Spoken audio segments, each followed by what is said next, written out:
All right, there's no time like the present. Here we are, breaking news update. The great Brian last here, you there, and of course, Jim Cornette here. You'll hear this on the drive-thru or on YouTube. I'm not here, I'm here. You're there. You're over there, I'm over here now, and of course... Where are they? CM Punk was on Ariel Helwani's MMA Hour, and the listeners are blowing up our notification saying they want to hear what you think of this. Again, it's a testament, ladies and gentlemen, to the newsworthiness of our friend CM Punk, that when he talks, not only does he draw ratings, not only does he create controversy, not only do people want to know what he has to say, but it's to the point now where people want to know what other people have to say about what CM Punk said. And the people are demanding, and I guess there's some ulterior motive in their demands, Brian, because a lot of what CM Punk says validated and or confirmed some of the things that we've been saying and or the flavor of those things about the smear campaign against him, about the general lack of leadership and structure and organization and discipline, as in the romper room kind of discipline over at AEW as a company, and about the way some people feel about the business. And it was, we've got some audio clips, but I've got to see, you got to listen to this whole thing. Ariel Helwani hasn't paid me a dime here, but it was a 2-hour conversation on the MMA Hour. You can find it all over YouTube and everything, and Ariel is the host. We encourage you to go listen to this thing because there's no way that we could recap everything, but I'll tell you my general takeaway was it was refreshing. Brian, how long has it been to hear, whether an interview on TV or a shoot interview or a out of character, as the kids say, interview on a mainstream program, where somebody in the wrestling business in the modern era actually talked about the wrestling business like an adult.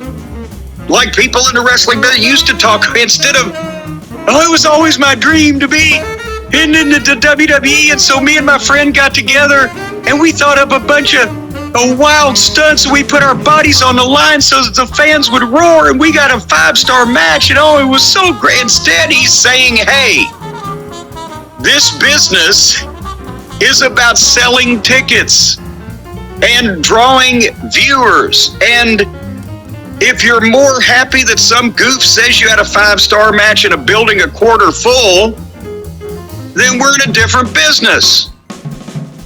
And he was articulate, well-spoken about a variety of topics, or just an interesting conversationalist there. Not a raving lunatic bouncing off the walls, screaming, I'll choke you out. But also, this is the difference between a star in the mainstream wrestling business and these guys that got their smoke blown up their ass on the indies. They understand that there's things that they need to learn and processes they need to go through until they figure the business, understand the goal of the business. And he has done that and respects it the right way and understands what his place is in it and how he can move the needle, as they say. Instead of going out there jacking around with his buddies that nobody gives a shit about, doing stupid shit to entertain themselves.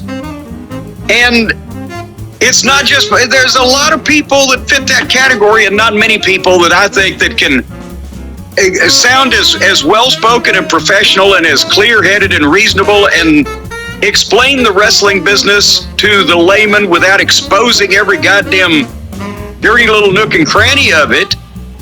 But it's a business, and it's a professional sport. It's not playtime with the Lollipop Guild.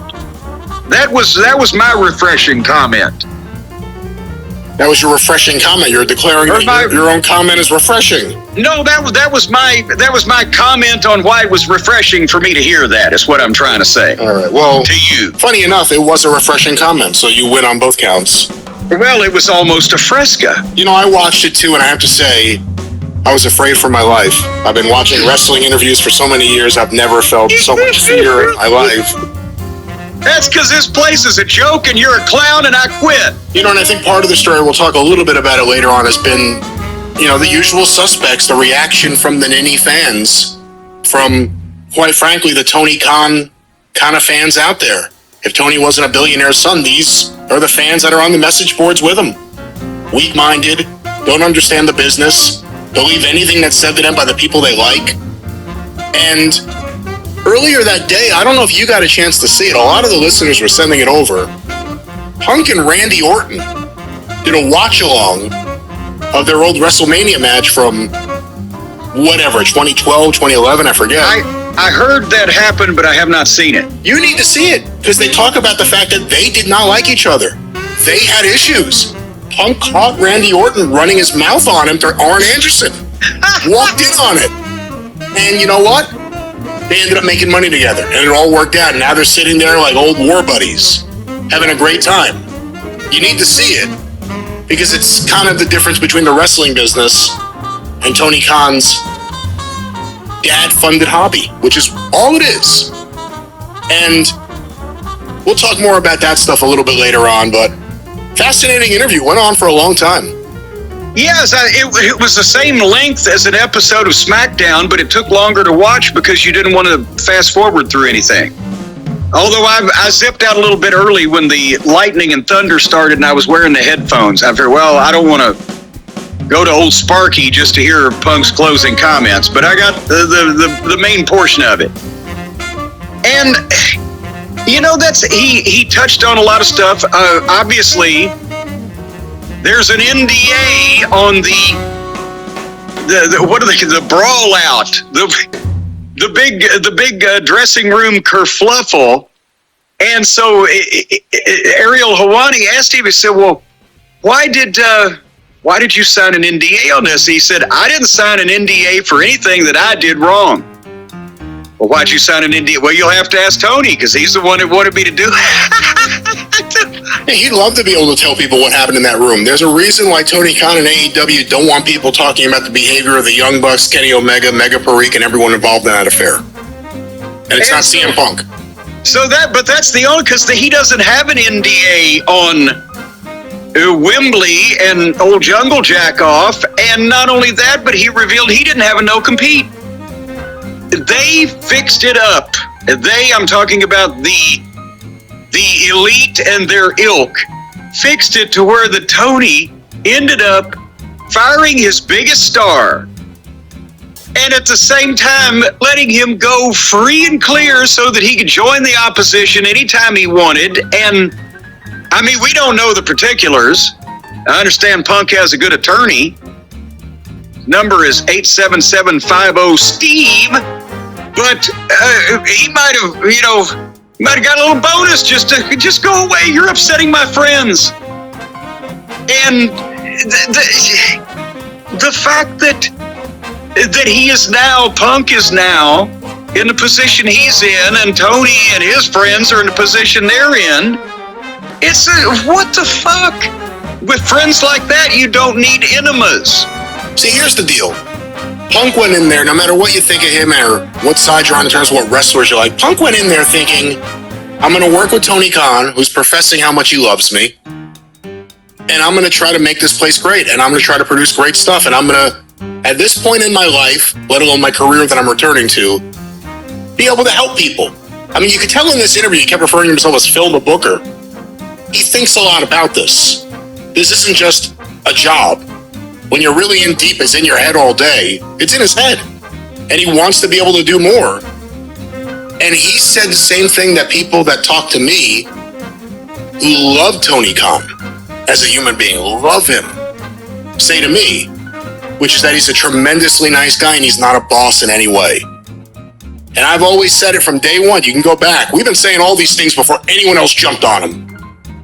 Tony Khan's a nice guy. He's not a boss. He's not capable of doing the job of being a boss. Nice guy. He's not a boss. He's not capable of doing the job of being a boss. We'll talk about it on the drive-thru when we return from time travel.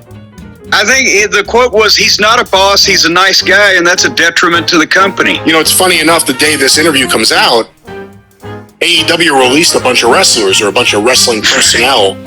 I don't know if we might read the list. I'm going to say wrestlers loosely at this point. Well, there's just the idea that no one ever got released, and all of a sudden, the day that the issue kind of comes up a little bit in this interview, there's a bunch of releases. Well, but at the same, these names have not been seen in public by their own families in fucking months. It's like they were held hostage somewhere. Well, a few of them have been seen. A few of them have. Oh, God, if they've had a job for 2 or 3 years or whatever, it was a fucking gift. What is this, Make-A-Wish? But again, a lot of the point of all of this is the center of all this drama is Tony Khan. And again, you hear people saying, I saw a couple of comments that were just so ignorant and stupid online, that what Punk is saying here is wrong because it's never been about the ratings or anything. It was about getting the big TV rights renewal. But that's like when Vince Russo used to say, it doesn't matter that the pay-per-views are dropping and attendances are low. My job is the ratings. He's saying in this interview he was trying to make this a real company. That's not what it's there for. We've said it from day one. It was Shad Khan throwing a bunch of money at his son so he would shut up about wrestling, and then he could have his wrestling company hopefully make a profit somehow. And the problem again is you don't get for the people, oh, it's about the renewal. Well, if you don't have any ratings, you don't get the renewal or the big renewal or the raise in the renewal. And again, it's two different mindsets. The reason why the Lollipop Guild, the Trampoline Cowboys as a whole, work with any kind of audience is because on the indie level, they were allowed to, because they had no bosses and no structure and nobody to tell them what to do. They were allowed to do, as we've talked about many times, whatever the fuck they wanted to do, which made up for their lack of size or their lack of promo ability or their lack of personality or in many cases their lack of talent. But that doesn't sell to the mainstream. It sells to the hardcore nerd fans like Tony Khan. And it just happens that that's the first time that one of these hardcore nerd fans has had a billionaire father that wanted to finance anything. We've had some lottery winners. But so then these guys get paid a fortune by a mark because he thinks that he can translate what they want to see in rec centers to what they want to see in NBA arenas, and it don't work that way, and they found that out. But the dipshits are scared to admit it and acknowledge it, so instead they find other people for Tony to be concerned with or make problems with or whatever to keep him distracted from the obvious, clear, empirical data in front of his eyes. In my opinion. Yeah, for the people saying that nothing matters except for the television rights deal, what about the ratings that are going down every week? You can't blame that on just people dropping cable. Raw and SmackDown are not having this problem. It's an AEW problem. The other excuse you hear, and we'll probably talk about this more in detail on the show, but I heard Dave Meltzer say it, one of the reasons AEW is struggling is because WWE's hot.